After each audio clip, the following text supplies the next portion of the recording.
મિત્રો, language function અંતર્ગત આપણે કનેક્ટ ધ ઇન્ફોર્મેશન અથવા સિન્થેસાઇઝ ધ એક્સપ્રેશનને જોઈ રહ્યા છીએ, જેને માટે આપણે યુઝ કન્જક્શન કે યુઝ કનેક્ટર મતલબ કે કન્જક્શન કે કનેક્ટરનો આપણે ઉપયોગ કરવાનો રહે છે.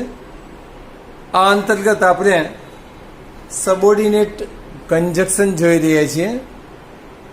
સબોર્ડિનેટ કન્જક્શન છે એ મોટે ભાગે છે કોમ્પ્લેક્સ સેન્ટેન્સ બનાવતા હોય છે, પણ અહીંયા સાથોસાથ આપણે છે એ સિમ્પલ સેન્ટેન્સ એના સમાનાર્થી શબ્દો લાગુ પડતા હોય એટલે એની પણ ચર્ચા લઈ લઈએ છીએ. તો સબોર્ડિનેટ કન્જક્શન અંતર્ગત આપણે શોઈંગ રીઝન કારણ બતાવતું ફંક્શન છે આપણે જોવાના છીએ. આ ઉપરાંત રીઝન,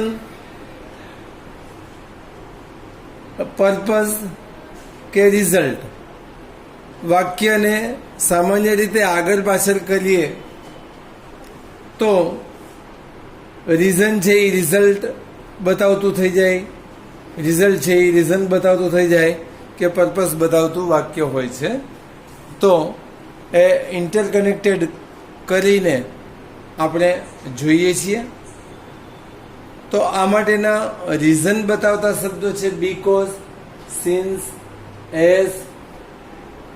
આ રીઝન બતાવતા શબ્દો છે. ઇન ઓર્ડર ધેટ અને સાથે લખેલું નથી પણ સો ધેટ અથવા સો ધેરફોર આ બધા છે એ રિઝલ્ટ બતાવતા શબ્દો છે. With a view to, owing to, due to, in order to આ છે પર્પસ બતાવતા શબ્દો છે. અને with a view to, because of, on account of, owing to, due to ને ઇન ઓર્ડર ટુ આ વાક્યને સિમ્પલ બનાવે છે. બાકીના છે વાક્યને સબોર્ડિનેટ કન્જક્શનથી જોડાય છે એટલે એ વાક્યને કોમ્પ્લેક્સ બનાવશે. તો મિત્રો આપણે જોઈએ ઉદાહરણ સાથે કે કઈ રીતે છે વાક્ય સિમ્પલ બને છે અને કઈ રીતે વાક્ય જોડાય છે. મંથન can solve this puzzle, he is clever. અહીંયા બે સિમ્પલ સેન્ટેન્સ આપેલા છે, એને આપણે કોમ્પ્લેક્સમાં રૂપાંતરિત કરીએ છીએ. મતલબ કે શોઈંગ રીઝન બતાવતું વાક્ય આપણે છે કન્વર્ટ કરીએ છીએ. તો સિન્સ, એઝ અને ફોર આ ત્રણેય સમાનાર્થી શબ્દો છે. એને તમે શરૂઆતમાં પણ વાપરી શકો છો અથવા એને વચ્ચે વાપરવો હોય તો વચ્ચે પણ વાપરી શકો છો. વચ્ચે વાપરવો હોય તો પાછળનું વાક્ય આપણે આગળ લઈ જવું પડે. કઈ રીતે આપણે જોઈએ તો પહેલા આપણે સિન્સને આગળ લઈને જોઈએ, પછી આપણે એને પલટાવીને જોઈશું. Since Manthan is clever, he can solve this puzzle. એની બદલે એઝ લઈએ તો as Manthan is clever, he can solve this puzzle. અને ફોર લઈશું તો for Manthan is clever, he can solve this puzzle.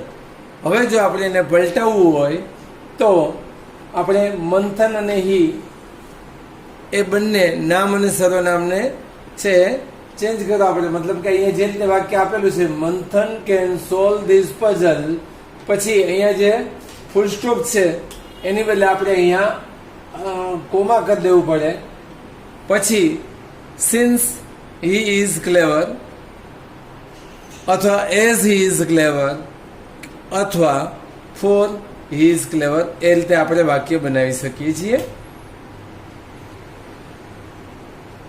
સિન્સને બદલે આપણે બીકોઝ વાપરવું હોય તો બીકોઝ પણ વાપરી શકીએ છીએ, પણ સિન્સ, એઝ અને ફોર એમાં જે રીતે અહીંયા કોમા આવે છે એટલે બીકોઝમાં કોમાની જરૂર નથી. મંથન can solve this puzzle because he is clever.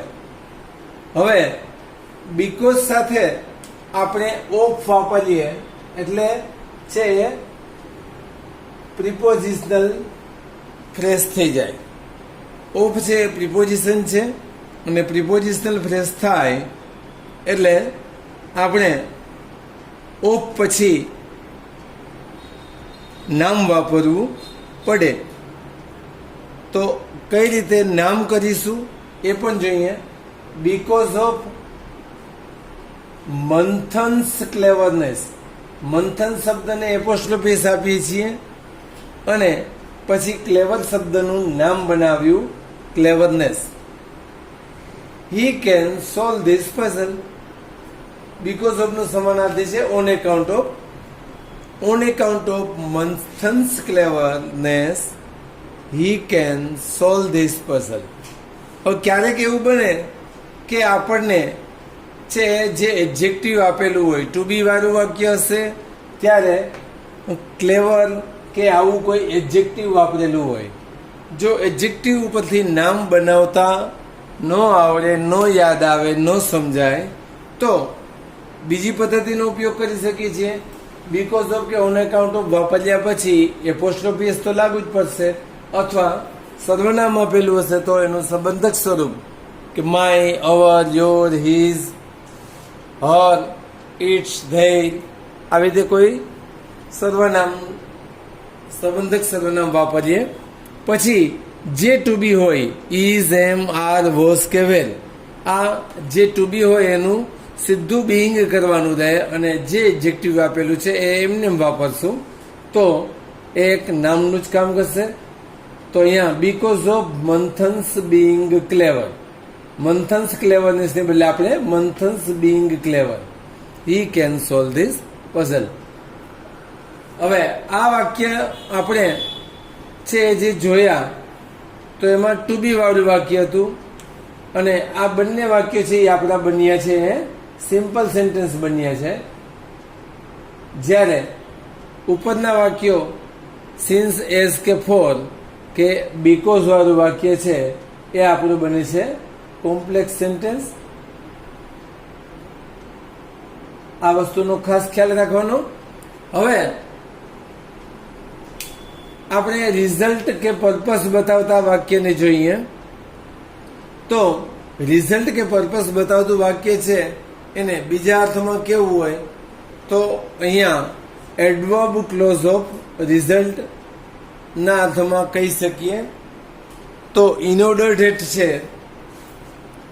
અથવા એનો સમાનાર્થી શબ્દ છે સો ધેટ, અથવા માત્ર તમે ધેટ વાપરીને પણ આ વાક્ય બનાવી શકો છો. એ જ રીતે તમે સો કે ધેરફોર નો પણ ઉપયોગ કરી શકો છો. તો આવું વાક્ય છે એ રિઝલ્ટ કે પર્પસ બતાવતું હોય છે. વાક્ય તો કોમ્પ્લેક્સ જ બને છે પણ એડવર્બ અહીંયા આપણે ક્લેવર એડજેક્ટિવ હતું એટલે આપણે એ એડવર્બ ની અંદર વ્યાખ્યામાં લઈ ન શકીએ. અહીંયા એડવર્બ ક્લોઝ ઓફ રિઝલ્ટ કે પર્પઝ અંતર્ગત આ વાક્યને જોઈએ, કારણ કે with a view to, owing to, due to, in order to છે એ બધા પર્પઝ બતાવનારા શબ્દો છે અને એકબીજાને રિલેટેડ છે. તો એ વાક્યને આપણે ઉદાહરણ સાથે જોઈએ. He invited me to his office. તેણે મને તેની ઓફિસે આમંત્રણ આપ્યું. He could discuss the matter. તે મેટરની ચર્ચા કરી શકે. હવે ફોર એકલું છે એ પ્રિપોઝિશન છે તો ફોર પછી આપણે પ્રિપોઝિશનના અર્થમાં લઈએ તો છે એ એક નિયમ છે કે ફોર પ્રિપોઝિશન પછી આવતું ક્રિયાપદ પ્રેઝન્ટ પાર્ટિસિપલ હોય, મતલબ કે ક્રિયાપદની પાછળ આઈએનજી વાળું હોય. તો અહીંયા ફોર એના સમાનાર્થમાં વિથ એ વ્યૂ ટુ, એના અર્થમાં બીકોઝ ઓફ કે ઓન એકાઉન્ટ ઓફ. તો વિથ એ વ્યૂ ટુ એક જ ટુ વાળો શબ્દ એવો છે, આખો ફ્રેશ પ્રિપોઝિશન છે. એ એવું પ્રિપોઝિશન છે કે એના પછી સીધું પ્રેઝન્ટ પાર્ટિસિપલ આવે છે. બીજા ટુ વાળા વાક્ય જોશો તો એમાં સીધું ઓરિજિનલ વર્બ આવે. વિથ એ વ્યૂ ટુ એક જ એવું ફ્રેશ પ્રિપોઝિશન છે કે જેના પછી પ્રેઝન્ટ પાર્ટિસિપલ આવે છે. બીકોઝ ઓફમાં ઓફ છે પ્રિપોઝિશન છે, ઓન એકાઉન્ટ ઓફમાં પણ ઓફ પ્રિપોઝિશન છે. એટલે આ પ્રિપોઝિશન અથવા તો આ ફ્રેશ વર્બ ફ્રેશ પ્રિપોઝિશન એવા છે કે જેના પછી આવતું વર્બ એ પ્રેઝન્ટ પાર્ટિસિપલ હોય છે.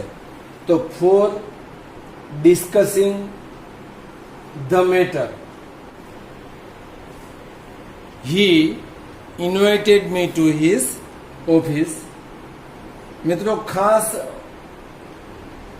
આ પ્રિપોઝિશનલ ફ્રેઝ છે એને યાદ રાખજો. વિથ એ વ્યૂ ટુ, છેલ્લે ટુ આવે છે છતાં પણ એ પ્રેઝન્ટ પાર્ટિસિપલ લે છે.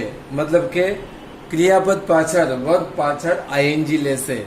With a view to discussing the matter, he invited me to his office. એ જ રીતે because of discussing the matter, he invited me to his office. અને એ જ રીતે on account of discussing the matter, he invited me to his office. એ જ રીતે ડ્યુ ટુ, ડ્યુ ટુમાં અને વિથ એ વ્યૂ ટુના ટુમાં તફાવત એટલો છે કે ડ્યુ ટુ પછી છે એ નામ આવવું જોઈએ. હવે આપણને એમ થશે કે અહીંયા પ્રેઝન્ટ પાર્ટિસિપલ છે તો એને નામ તરીકે ગણવું, તો અહીંયા પ્રેઝન્ટ પાર્ટિસિપલ છે એ નામ તરીકે છે. એટલે due to discussing the matter, he invited me to his office. અહીંયા વિથ એ વ્યૂ ટુ અને ડ્યુ ટુમાં આ મહત્વનો તફાવત છે, ધ્યાન રાખવાનો છે કે વિથ એ વ્યૂ ટુ પછી વર્બ હશે એ પ્રેઝન્ટ પાર્ટિસિપલમાં હશે, નામના રૂપમાં નહીં. અને ડ્યુ ટુ પછી આવતો શબ્દ છે એ નામ હોવો જોઈએ. અહીંયા ડ્યુ ટુ ડિસ્કસિંગ આવે, ડ્યુ ટુ માય ડિસ્કશન. કદાચ માની લ્યો કે આપણને ક્યારેક ખ્યાલ ન આવે તો છે due to my discussion, his discussion, એવી રીતે પણ આપણે ડિસ્કસ શબ્દનું નાઉન બનાવી શકીએ. તો આ રીતે છે એ આપણે એ સિમ્પલ સેન્ટેન્સ બનાવી શકીએ છીએ આ બધા શબ્દોનો ઉપયોગ કરીને. હવે આગળ આપણે જોઈએ ઓવિંગ ટુ અને ઇન ઓર્ડર ટુ. તો ઓવિંગ ટુ અને ઇન ઓર્ડર ટુ પણ સમાનાર્થી શબ્દો છે. અહીંયા ટુ પછી આવતો શબ્દ છે એ ઓરિજિનલ વર્બ રહેશે. તો owing to discuss the matter, he invited me to his office. અથવા in order to discuss the matter, he invited me to his office. તો આ જે બંને વાક્યો બને છે એ આપણા માટે એ સિમ્પલ સેન્ટેન્સ બને છે. અને હવે એનું જ ઇન ઓર્ડર ટુનો ની બદલે ઇન ઓર્ડર ધેટ લઈએ તો એ બનતું વાક્ય છે આપણું છે ક્લોઝ, એટલે કે કોમ્પ્લેક્સ સેન્ટેન્સ બને છે. He invited me to his office in order that he could discuss the matter. આવા બીજા રિઝલ્ટ કે પર્પસ બતાવતા શબ્દોમાં સો ધેટ પણ વાપરી શકીએ છીએ. He invited me to his office so that he could discuss the matter. In order that કે સો ધેટ ન વાપરે તો ખાલી ધેટ પણ વાપરી શકીએ છીએ. He invited me to his office that he could discuss the matter. અને એવો જ સમાનાર્થી શબ્દ છે સો કે that for. He invited me to his office so he could discuss the matter. અથવા સોનો સમાનાર્થી ધેર ફોર છે. પણ તફાવત એટલો થઈ જાય કે ઇન ઓર્ડર ધેટ છે એ પર્પસ બતાવતો હશે, તો સો કે ધેર ફોર છે રિઝલ્ટ બતાવે છે. ઘણીવાર એવું બનશે મિત્રો કે અધૂરું વાક્ય પૂરું કરો એ અંતર્ગત પણ આવો પ્રશ્ન પૂછાતો હોય છે. તો આપણે એને છે રીઝન બતાવે છે, પર્પસ બતાવે છે કે રિઝલ્ટ બતાવે છે, એ આપણે સમજી અને આપણે વાક્ય પૂરું કરવાનું હોય છે. ધ્યાન એ રાખવાનું છે કે because of, on account of, પછી for, with a view to, because of, on account of, due to ના વાક્યોને આપણે સિમ્પલ બનાવવાના હોય છે. એટલો પાર્ટ આપેલો હોય છે, બાકીનો ભાગ છે આપણે પૂરો કરવાનો હોય છે. અથવા જો આ ભાગ પૂરો કરવાનો હોય તો એના પછી નામ કે પ્રેઝન્ટ પાર્ટિસિપલ વાપરવાનું હોય છે. એનો ખ્યાલ છે ચોક્કસ રાખો. Thank you.